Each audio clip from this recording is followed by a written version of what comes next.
And with that, the 2025 season comes to an end.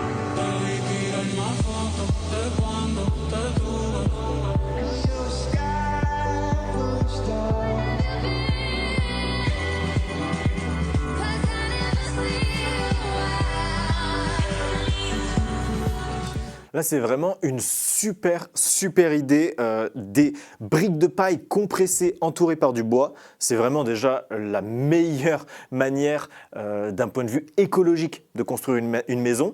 Même d'un point de vue isolation, la paille, c'est un des meilleurs isolants.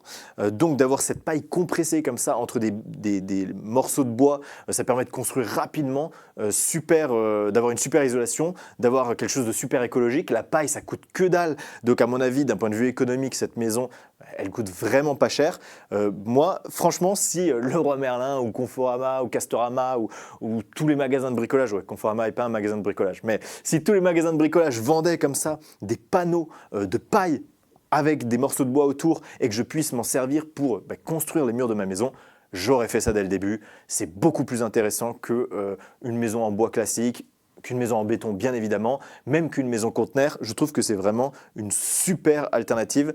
Et si c'était à refaire, je construirais sûrement ma maison comme ça avec des blocs de paille porteuse soutenus un peu par du bois pour faire une structure à la fois écologique, à la fois solide, économique et surtout très performante d'un point de vue isolation.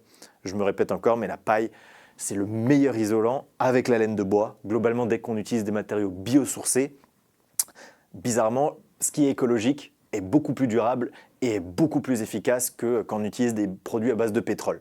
C'est contre-intuitif, mais c'est plutôt une bonne nouvelle. Dites-moi ce que vous en pensez dans les commentaires.